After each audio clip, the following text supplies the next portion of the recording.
am 95 years old. That is a number that carries a certain weight. It means I have lived through the Great Depression, a world war, the rise of the internet, and countless booms and busts. I have seen the world change in ways my father could never have imagined. But more importantly, it means I have had the privilege of playing the game of life for a very, very long time. And when you have been in the arena this long, you stop caring about the noise. You stop caring about the headlines, the trends, the opinions of people who haven't done the work. You start caring only about what is durable, what is true, what actually works. Today, I am not speaking to the 20-year-olds who are just starting out. They have time to make mistakes. They have time to be foolish. I am speaking to you, the generation in the middle. If you are between the ages of 40 and 60, this message is specifically for you. You are in what I call the midlife reckoning. It is the most dangerous, yet most critical period of your entire existence. Why dangerous? Because this is the age where complacency sets in. This is the age where good enough becomes the enemy of great. It is the age where bad habits, financial, physical, and mental, harden into concrete. If you are drifting at 20, it's a phase. If you are drifting at 50, it's a tragedy. But it is also critical. Why? Because you are standing at the threshold of the most powerful compounding window of your life. Most people get the math of life wrong. They think that by age 50, the game is mostly decided. They think the clay is dry. They are dead wrong. Consider this, 99% of my net worth was created after my 50th birthday. Let that sink in. 99%. If I had accepted the conventional wisdom that 50 is the beginning of the end, you would not know who I am. The vast majority of the harvest came in the second half of the autumn, not in the spring. You have likely 30, maybe 40 years of runway left. That is not a winding down period. That is a second lifetime. That is enough time to build a fortune from scratch. It is enough time to master a completely new field. It is enough time to repair broken relationships and build a legacy that lasts. But, and this is the crucial part, you cannot play the second half of the game using the playbook from the first half. The rules have changed. In the first half of life, your strategy was addition. You were adding skills, you were adding credentials, you were adding possessions, you were adding contacts, you were saying yes to everything because you were in the accumulation phase. You were taking risks because you had time to recover from zero. In the second half, the winning strategy is subtraction. It is about pruning. It is about focus. It is about saying no to the good so you can go all in on the great. It is about protecting your capital, both your money and your energy, from catastrophic loss. I see so many people in their 50s making the fatal mistake of trying to play like they are 25. They gamble on speculative investments, trying to catch up. They waste their limited energy on toxic relationships because they are too polite to cut them off. They neglect their health, treating their bodies like rental cars instead of the only vehicle they will ever own. They are running west looking for a sunrise. It doesn't matter how fast you run. If the map is wrong, you will never arrive. So today I am going to give you the correct map. This is not a motivational speech. I don't believe in motivation. I believe in systems. I believe in rationality. I am going to lay out a strategic framework for the next 30 years of your life. We are going to dissect the 4 pillars that will determine whether your next decades are filled with regret or profound satisfaction. We will talk about wealth, not how to make a quick buck, but how to build a fortress of freedom.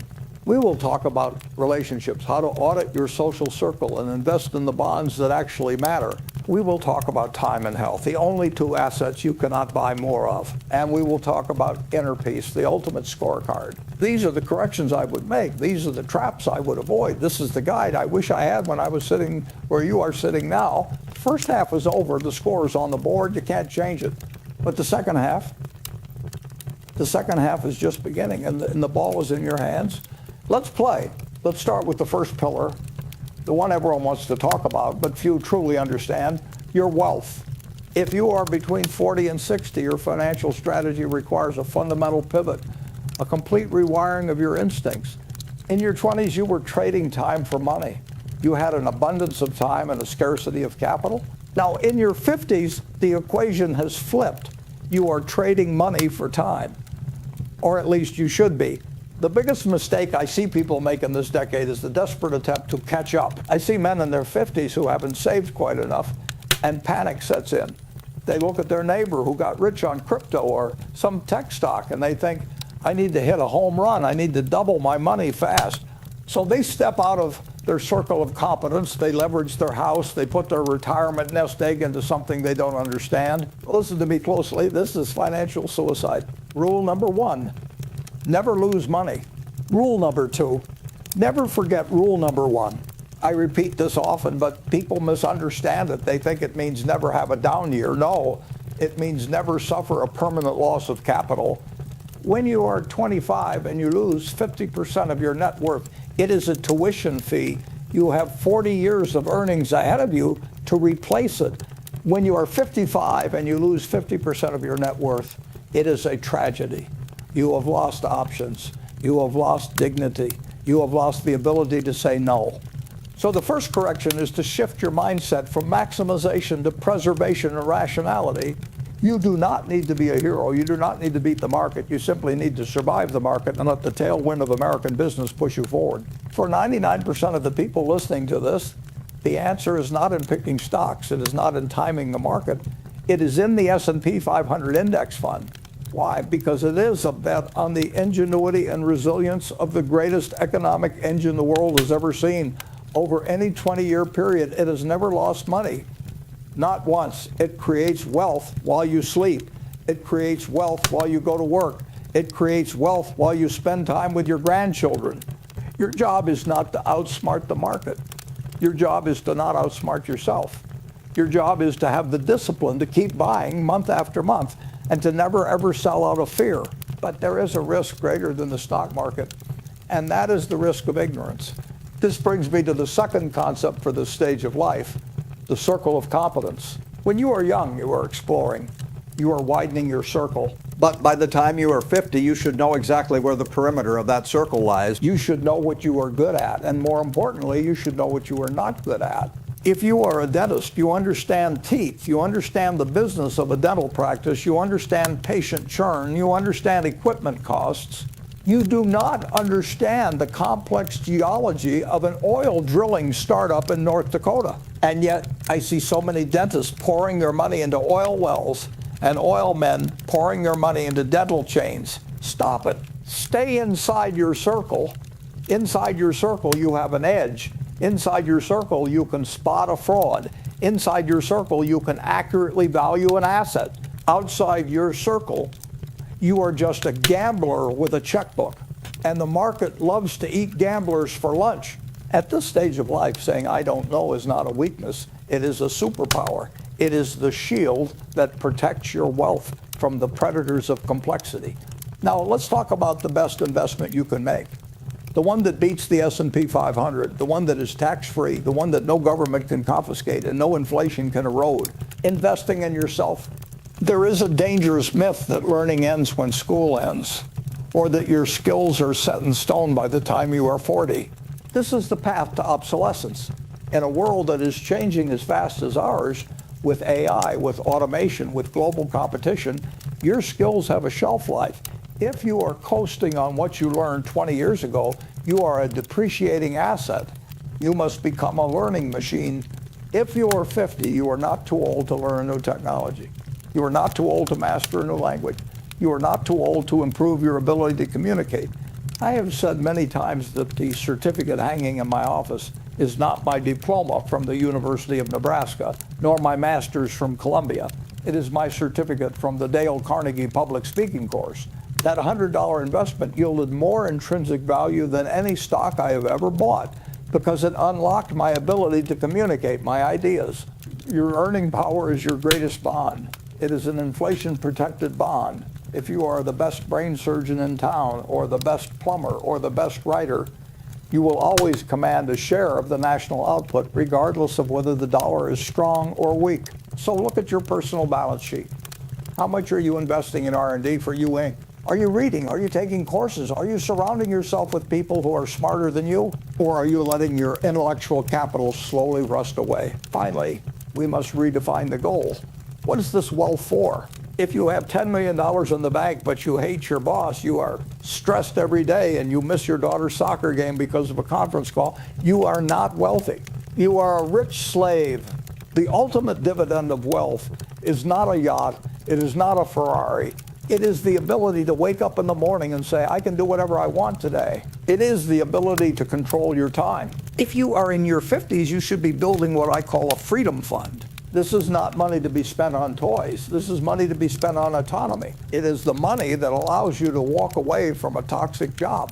It is the money that allows you to start the business you've always dreamed of. It is the money that allows you to help a friend in need without asking for it back. When you view money through this lens as stored freedom rather than stored status, your spending habits change naturally. You stop caring about impressing the neighbors with a new car because you realize that the car is a liability that traps you while the cash in the bank is an asset that frees you. Wealth is the quiet confidence of knowing you are safe. It is the peace of mind that comes from knowing you can handle whatever life throws at you. That is the prize, and it is worth every ounce of discipline it takes to get there. Now we move to the second pillar, and frankly, this is the one where most smart, successful people fail. You can be a genius at allocating capital, but if you are bankrupt in your relationships, you have failed at life. When you are young, your social strategy is usually addition. You collect friends like you collect business cards. You go to every party, you join every club. You want to be known, you want to be liked. Your network is your net worth, right? But when you hit your 40s and 50s, you realize a hard truth. You do not have the energy to maintain 500 friendships. You barely have the energy to maintain 5 superficial relationships. The ones based on transaction or obligation or ancient history start to feel heavy. They become a tax on your time and your spirit. So the correction for this stage of life is pruning. It sounds harsh, but a gardener prunes a tree not to kill it, but to help it thrive. You must do the same with your social circle. If I were 50 again, I would look at my calendar and the people in it with a ruthless eye. I would ask myself 2 questions about every person I spend time with. 1, does this person give me energy or do they drain it? 2, if I were in a real crisis at 3 a.m., would I call them? And would they answer? If the answer is no, then that relationship needs to be pruned. This doesn't mean you have to be cruel. It doesn't mean you have to have a dramatic breakup. It just means you stop feeding it your limited resources. You stop saying yes to the dinner parties you dread. You stop trying to impress people you don't even like. Why? Because every hour you spend with a person who drains you is an hour you are stealing from the people who truly matter. And that brings us to the core of this pillar, the inner scorecard of love. I have said this many times, but I will say it again because it is the most important thing I know. When you get to my age, you will measure your success in life by one simple metric. How many of the people you want to have love you actually do love you? That's it. That is the final test. I know people who have buildings named after them. They have billions of dollars. They are titans of industry. But the truth is nobody loves them, not their employees, not their wives, not their children. They die cold and alone in a hospital room surrounded by paid staff. That is the ultimate failure. And I know people who have no wealth to speak of, but who are surrounded by people who would walk through fire for them. That is the ultimate success. But here is the catch. You cannot buy love. You can buy sex, you can buy testimonial dinners, you can buy pamphlets that praise you. But the only way to get love is to be lovable. And being lovable is work. It is an investment. In your 40s and 50s, many of you are in the danger zone for your most critical relationships. You are busy. You are stressed. You are building your career. And it is so easy to take your spouse for granted. It is so easy to drift away from your children. You think, I'm working hard for them, I'm paying for the house, I'm paying for college. That is the financial provision. That is not the emotional provision. If you are 45 and you are always on your phone when your child talks to you, you are making a withdrawal. If you are 55 and you haven't had a real deep conversation with your spouse in months, you are making a withdrawal. Then eventually the account goes overdrawn. And unlike a bank account, sometimes you cannot pay it back. So the correction is the return to home. If I could give one piece of advice to my middle-aged self, it would be this.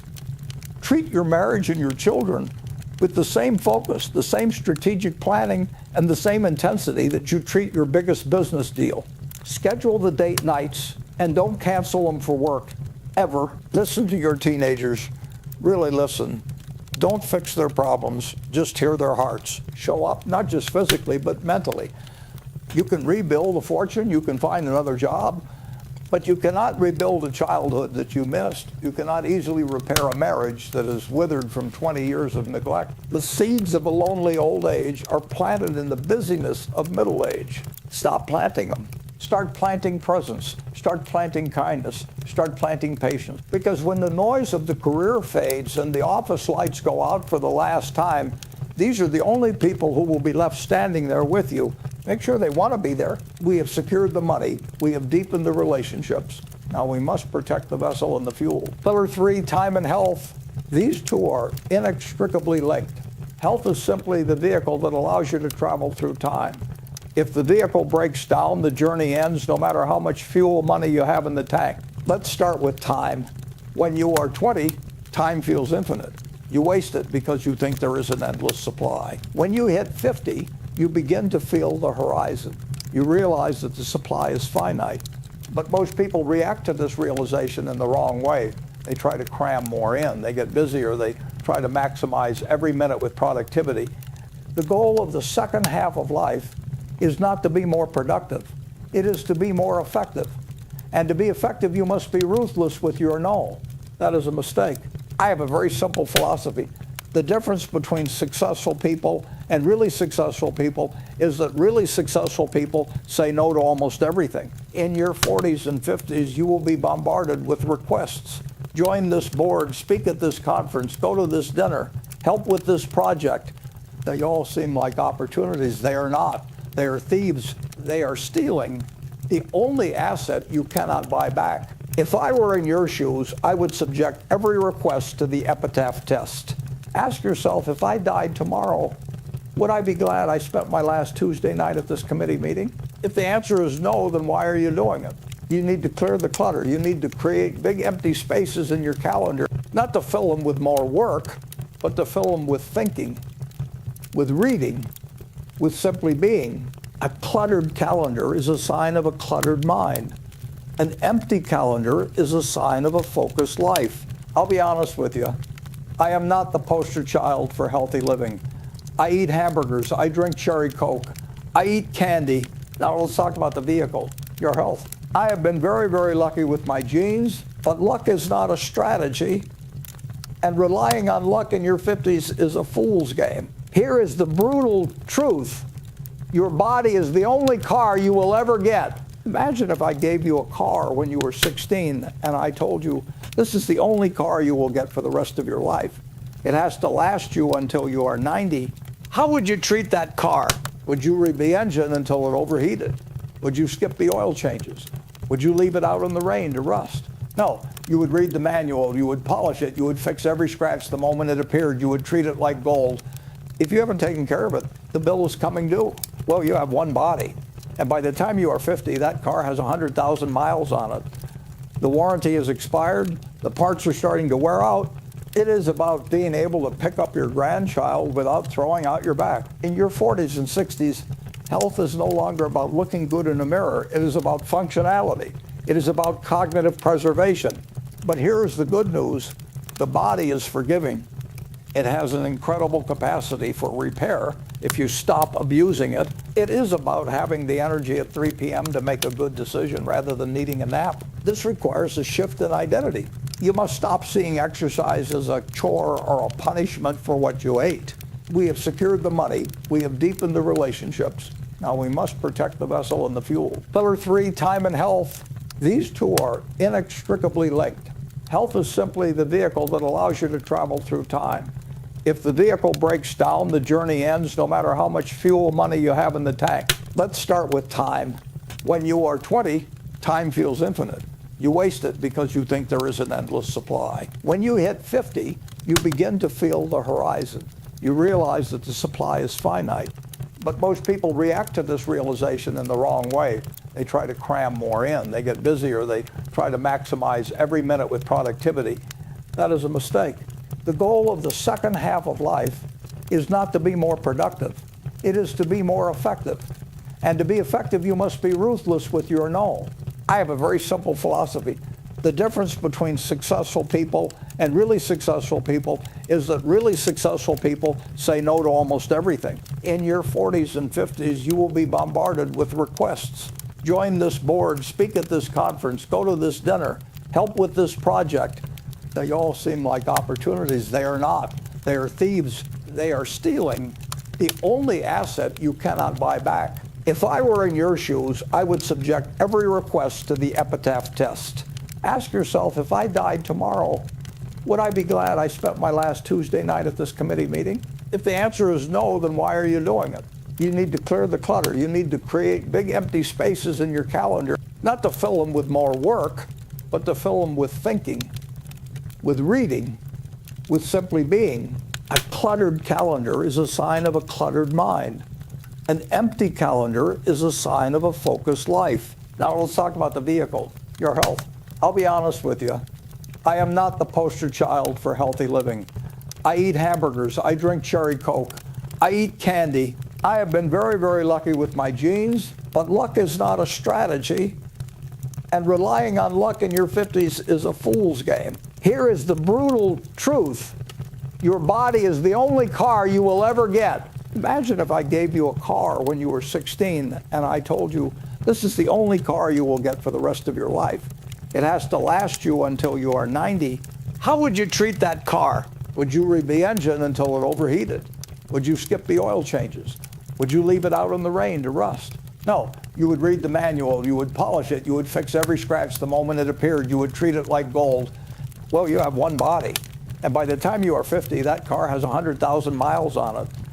The warranty is expired, the parts are starting to wear out. If you haven't taken care of it, the bill is coming due. But here's the good news. The body is forgiving. It has an incredible capacity for repair if you stop abusing it. In your 40s and 60s, health is no longer about looking good in a mirror. It is about functionality. It is about cognitive preservation. It is about being able to pick up your grandchild without throwing out your back. It is about having the energy at 3 p.m. to make a good decision rather than needing a nap. This requires a shift in identity. You must stop seeing exercise as a chore or a punishment for what you ate.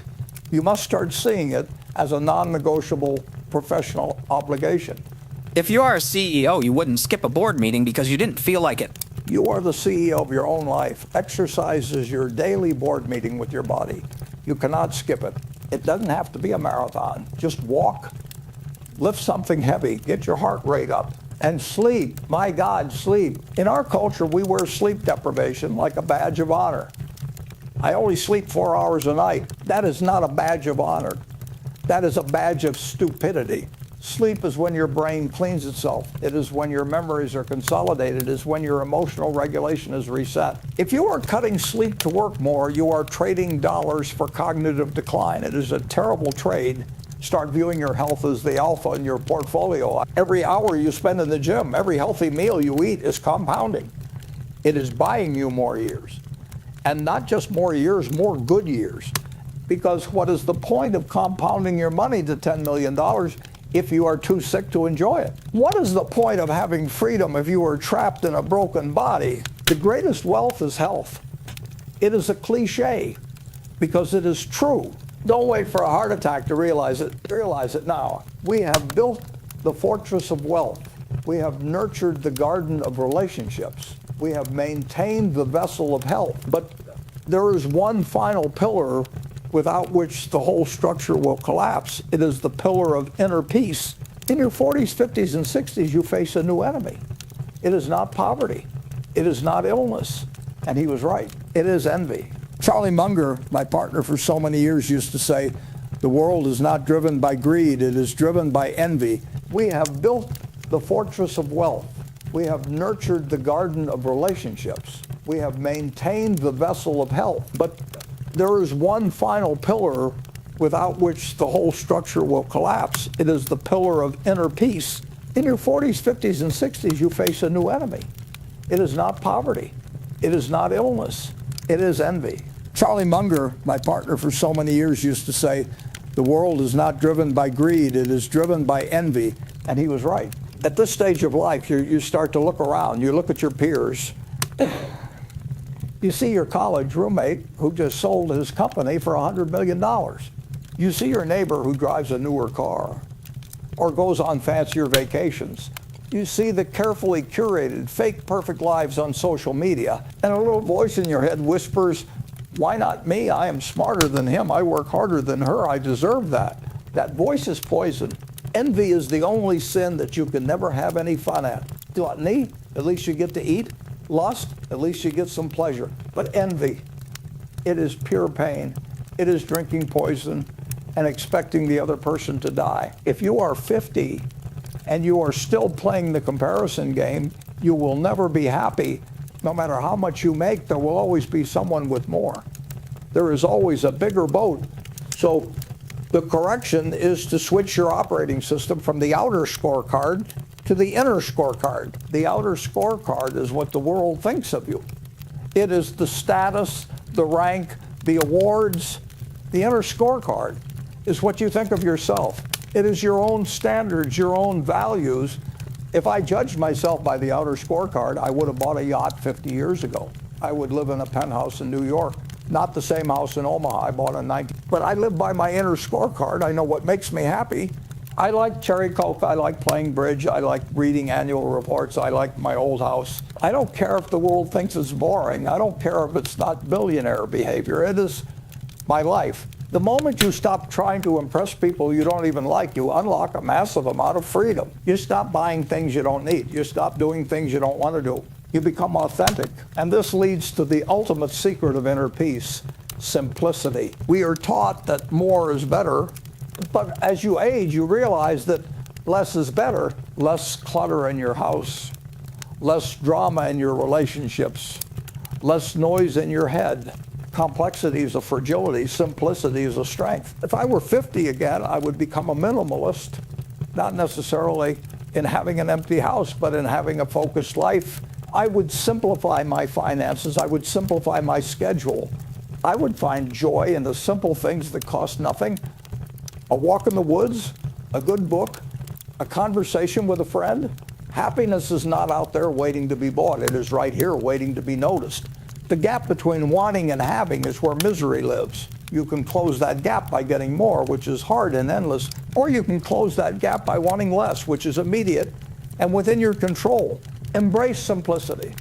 Embrace your own standards. Kill envy before it kills you. That is the path to a mind that can sleep soundly at night.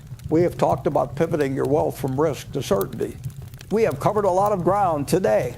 We have talked about pruning your relationships to find the true gold. Now, you might be sitting there feeling a mix of emotions. We have talked about guarding your time and your health like the precious assets they are. And we have talked about finding peace by living by your own inner scorecard. We have covered a lot of ground today. We have talked about pivoting your wealth from risk to certainty. We have talked about pruning your relationships to find the true gold. We have talked about guarding your time and your health like the precious assets they are. And we have talked about finding peace by living by your own inner scorecard. Now, you might be sitting there feeling a mix of emotions. Maybe you feel inspired, but maybe you feel a twinge of regret. Maybe you are thinking, Warren, this is all great, but I'm 55, I'm 60, I've already made the mistakes, I've wasted the time, I've lost the money. Is it too late for me? Let me answer that with a story. There is an old Chinese proverb that I love. The best time to plant a tree was 20 years ago. The second best time is today. It is easy to look at the tree you didn't plant 20 years ago and feel despair. To look at the shade you don't have. To look at the fruit you aren't eating. But despair is not a strategy. Regret is not a plan. You cannot change the first half of the game. The score is on the board. The mistakes are in the ledger. But the game is not over. I am 95 years old. To me, you are a kid. You have decades ahead of you. Do you know what I would give to be 60 again? To have 30 years of energy and opportunity in front of me. I would trade every single dollar I have to be in your chair right now. You have the most valuable asset of all. You have the rest of your life. And you have something your 20-year-old self didn't have. You have wisdom.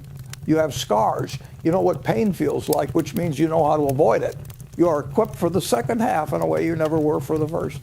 So here is my challenge to you. Don't try to change everything at once. That never works. Just pick one pillar. Maybe today you decide to finally set up that automatic transfer to an index fund. Just $100, maybe today, you decide to make that phone call to your estranged brother. Maybe today you decide to say no to that dinner party so you can go for a walk. Just plant one seed. And then tomorrow plant another. The miracle of compounding doesn't care about your past. It only cares about your future. It will start working for you the moment you begin. You can build a life of freedom. You can build a life of deep relationships. You can build a life of no regrets. It is not written in the stars. It is written in your daily actions. The past is a sunken cost. The future is a compounding asset. Stop looking back. Look forward. Start planting your second tree. I'll see you in the shade.